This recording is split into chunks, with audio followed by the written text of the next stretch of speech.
The second runner-up, Umar ibn Khattab. And this is a man that most of us maybe call his son Umar.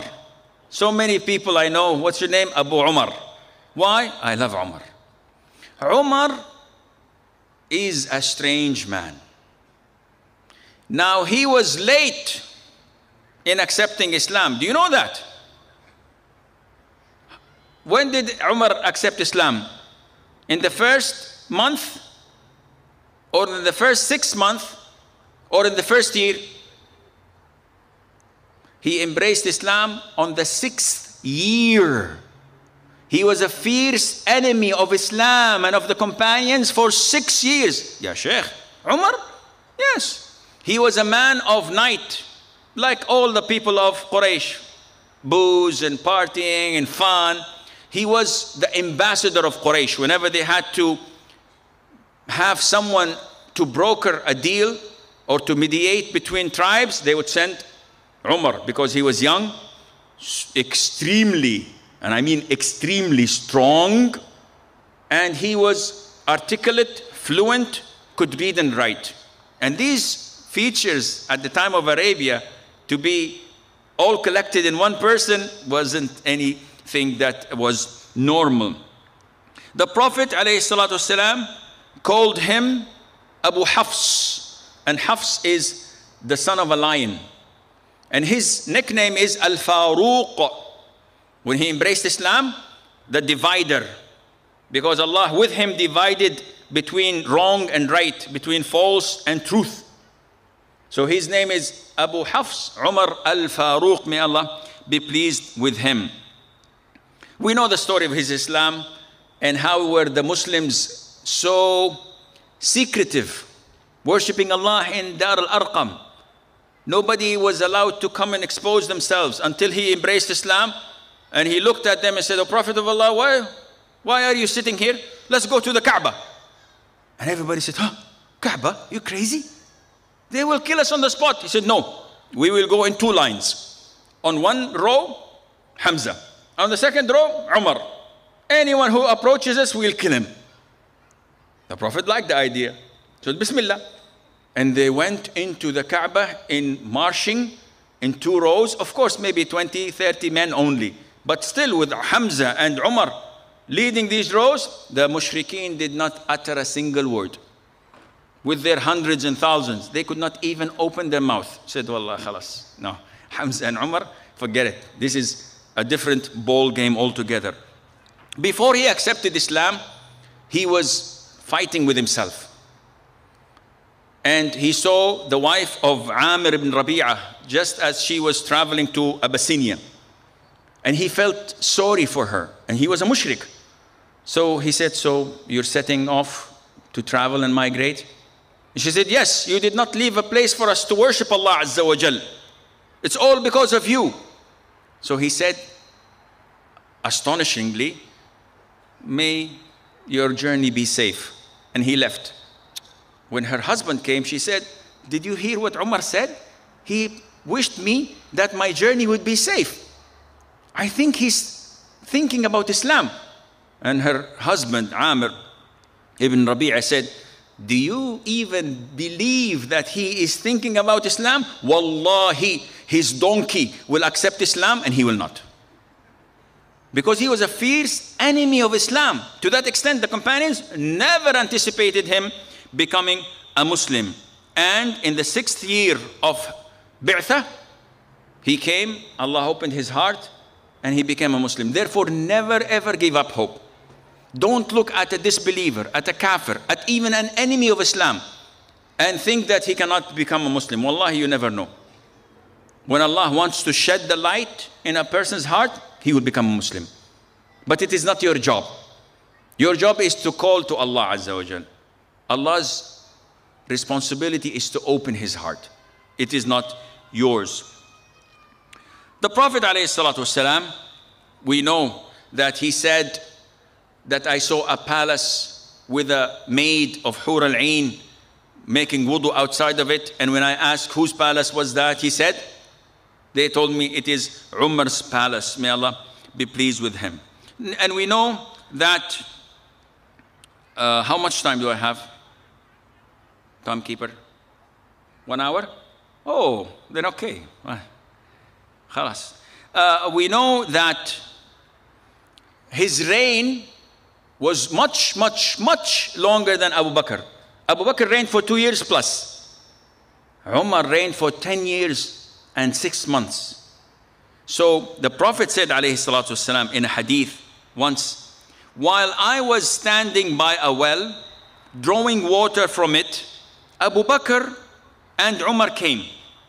Abu Bakr took the bucket and drew 1 or 2 buckets only. But there was some weakness in his drawing. May Allah forgive him. Then Umar ibn Khattab came and the bucket turned into a very large one in his hands. So the bucket all of a sudden became so huge that he's drawing water like crazy. I had never seen such a mighty person as he is doing such hard work till all the people drank to their satisfaction and watered their camels that knelt down there.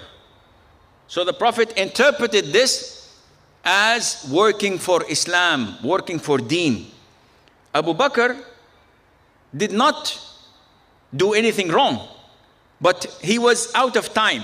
He only lived for 2 years and few months, while Umar had 5 times this amount, and that is why Allah gave him a lot of victory where he went and conquered Persia and Egypt, and the Islamic empire expanded in a way that was similar to none in his reign, because Allah Azza wa Jal blessed him with this. They say Abu Bakr did not want dunya, and dunya did not want Abu Bakr. But in Umar's case, he did not want dunya, but dunya wanted him. It came running after him, but he didn't want it. And this is found. Some of us work hard for dunya, and they worked 11, 12, 15 hours, and they could not collect anything of it. And some of us, subhanallah, Allah sends them the dunya to their doorsteps. Deals and projects and money, and he's not working. He says, I don't want it, and it comes. So this is from Allah Azza wa Jal, a test. He was generous. It was reported that once he came out of half of his wealth and gave it to Allah and the Messenger alayhi salatu wasalam. So imagine if you have 2 cars and all of a sudden you say, half of my bank account, 1 of my car, if I have 2 houses, 1 of my houses, this is all for Allah Azza wa Jal. Can you do that? This is the difference between us and them. And this is why the Prophet said, alayhi salatu wasalam, 1 dirham overtook 100,000 dirham. You know, when racing, a car overtakes another car. 1 dirham, the Prophet says, overtook 100,000. A man had 2 dirhams. So he spent 1 for the cause of Allah, meaning he gave 50% of his wealth. And another one who had lots and lots and lots of money, and he took 100,000 and gave it away. Didn't affect him a bit. So it all depends on what the percentage you give, not the amount. If you look at a multi-billionaire, he gave, mashallah, 10 million riyals for the orphans. So what? He had like 60 billion extra. It doesn't matter. In 5 minutes, the interest rate will make him regain more and more. But when you find someone who has only 10,000 dirhams and he takes 5,000 of all what he owns and gives it to the orphans, this at the side of Allah is far greater than the other. He came to the Prophet ﷺ and said, Prophet of Allah, the best money, the best wealth I have is my share in Khaybar. You know, when Khaybar was occupied by the Jews and the Prophet conquered it ﷺ, he gave certain lands to the companions. And it was very fertile and always fruitful and producing. So it was very productive. So the Prophet gave him a piece of land. He came to the Prophet, he said, oh Prophet of Allah, this land is the best wealth I've ever possessed in my life. And I'd like to give it to Allah and the Messenger. The Prophet said, no, keep it, but make it as endowment. In Arabic, we call it waqf. So the land is not in your name anymore. But it cannot be sold. It cannot be given away. It cannot be inherited. Whatever comes out of it is being spent on what you decide. Look at the endowments in the Muslim world. We come here in the center, please give us money, we have this project. Okay, here is 5,000, here is 10,000, here is 100,000, and it's gone. And next month, please give us, next month, please give us, next year, please give us. If you were to make a building or a shopping center or any endowment and say, this is for Allah Azza wa Jal, make all the revenue go to the Islamic center. This is known as sadaqah jariyah. You die and you're buried and your children are buried and the meter is running with good deeds. Better than 100,000 you pay once and it's gone. So this is what Umar, may Allah be pleased with him, did. Now, we heard in the beginning that Umar was the strongest in the religion of Allah. What do we mean by the strongest? He was tough. The Prophet came, alayhi salatu wasalam, checking on his companions one night. He found Abu Bakr reciting the Quran in a very low voice. You cannot hear it. So he asked him, Abu Bakr, what are you doing? Yani, why is your voice so low when you recite the Quran? He said, O Prophet of Allah, the one I am speaking to is listening to me. He hears me. Is it right? Allah is listening to him. So he went to Umar, and Umar was reciting the Quran loudly. And he said, Umar, what are you doing? He said, O Prophet of Allah, I am waking those who are asleep, and I'm kicking away the shaitan. That is why the Prophet said, O Umar, whenever you walk in a road, the shaitan takes another road. And no one, the Prophet, ever said this to except Umar. If the shaitan fears him, then might as well the humans would fear him.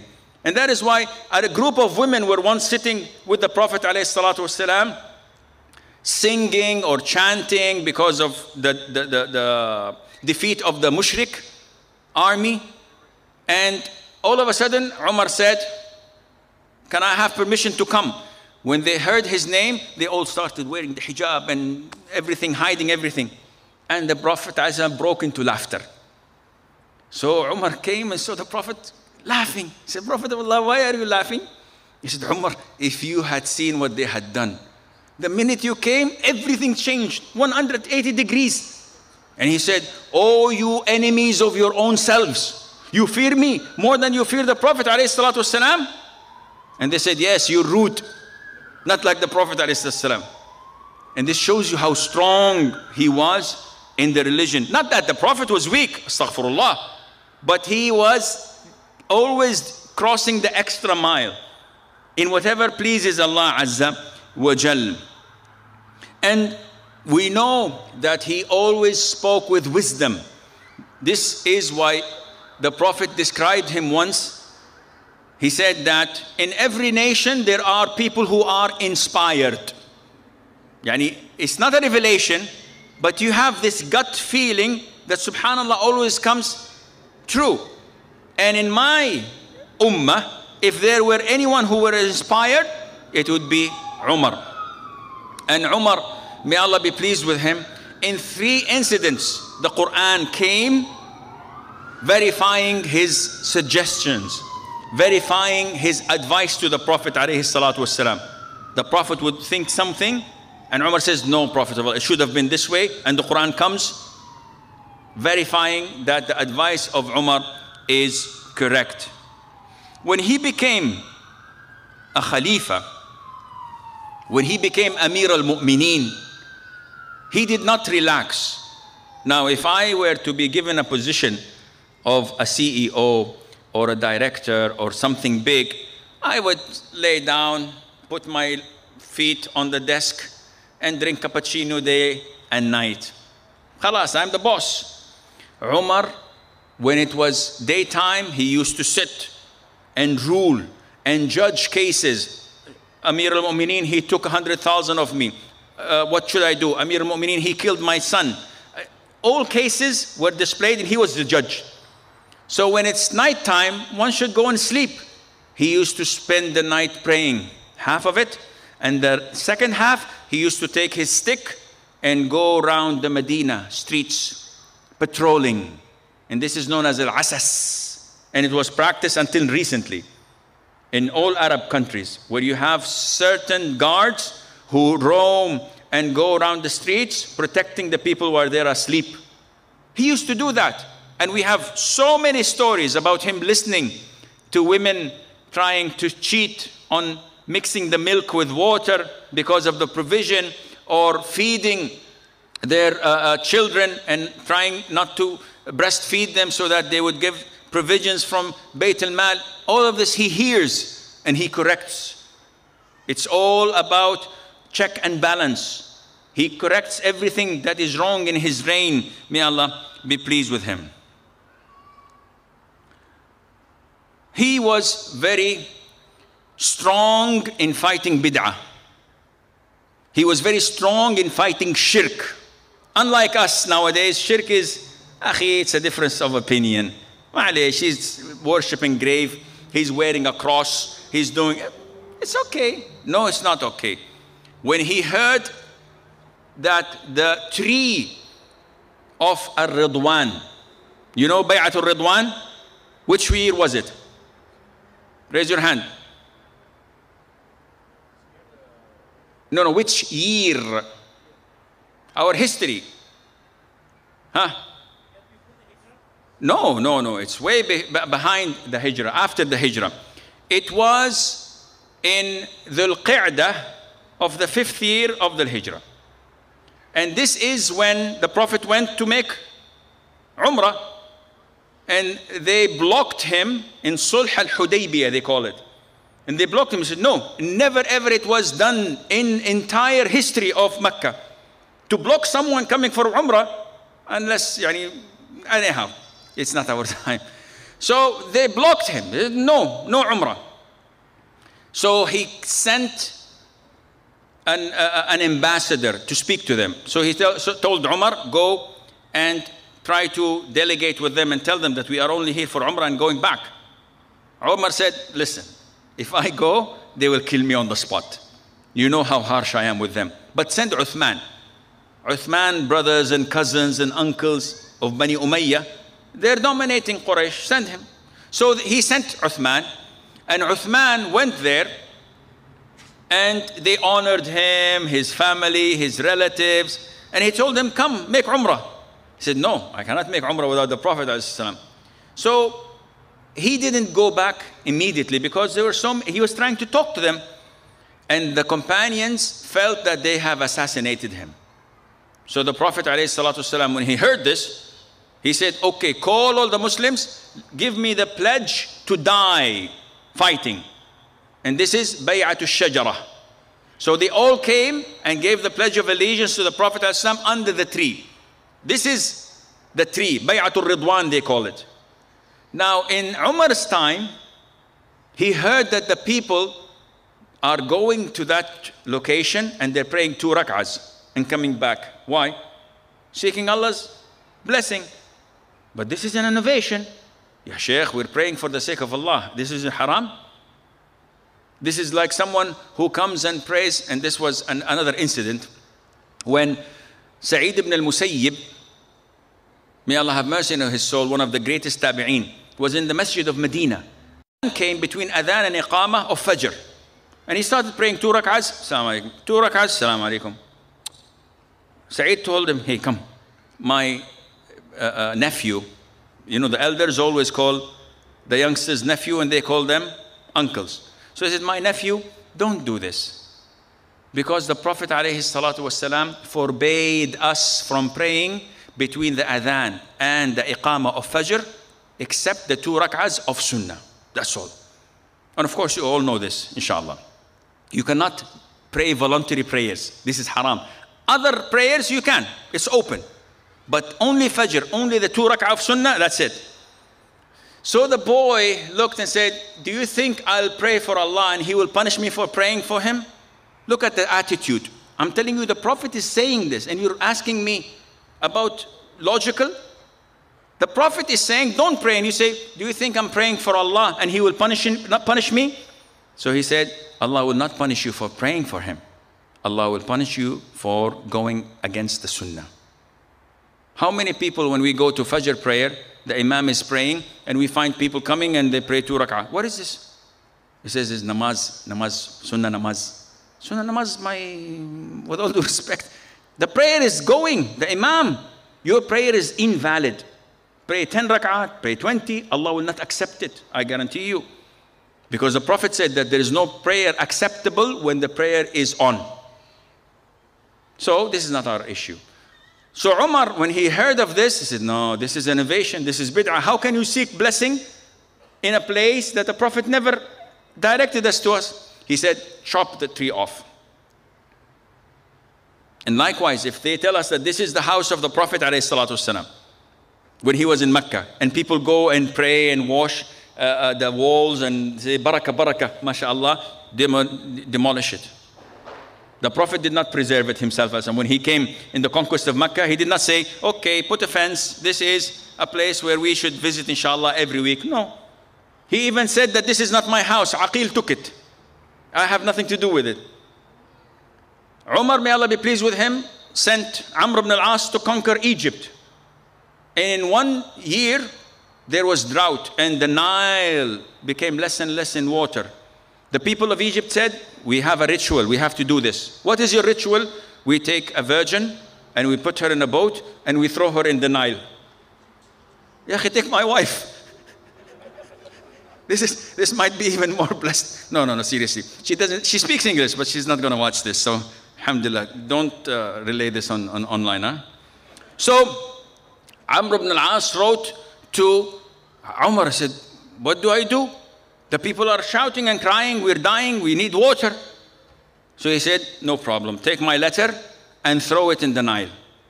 So Amr ibn al-As receives the letter and it says, from Umar ibn Khattab, the Amir al-Mu'mineen, to the great Nile of Egypt. If you run by yourself, in a way, in Arabic, the hell with you. This is hard translation. But if you run by the grace of Allah Azza wa Jal, Allah will make you run. And Amr ibn al-As, of course, read this. Was Umar addressing the Nile? Was he? Definitely not. He was addressing the people who had this convention. So Amr read it to the people of Egypt and he threw it and Allah Azza wa Jal made it rain and everything was okay. When making tawaf, look at Tawheed. While people were behind him, he comes to the black stone. He says, to the black stone, Wallahi, I know that you are a stone that holds no benefit and can protect from no harm. Had I not seen the Prophet ﷺ kiss you, I would not have kissed you. He's talking to a stone. He's talking to those watching to know Tawheed, to know that there is nothing in it. Compare this with those who come and take a shower to the black stone. Wash it and do this and exercise. Or they do this when they come to the chamber of the Prophet ﷺ, the grave. They do this with the windows and they carry a piece of cloth, Maqam Ibrahim, washing it and cleaning it and taking it back home. And then they wash it and the water, they drink it. A'udhu billah, what are you doing? He says, no, this is remedy from typhoid and cancer and kidney stones. And where are you getting this from? All of this is nonsense. Umar was protecting Islam. May Allah be pleased with him with this. He would not leave an incident without bringing the attention of the others when it's against Islam. When he was stabbed, he's dying. Khalas, on his dying bed, a man from the Ansar comes and gives him greetings and condolences and say, inshallah, you are a shaheed and so and so. As the boy is leaving, Umar looks and he finds his thobe, his garment, below his ankles. Ya akhi, you're dying. Come on, Umar, what are you doing? He says, bring him back, bring him back. And the boy comes and says, Umar tells him gently, my son, raise your garment because it is more fearful of Allah and it is best for your garment. It will not worn off. It will remain more months or years to you. It is more fearful to Allah. أَتْقَى لِرَبِّكَ وَأَبْقَى لِثَوْبِكَ.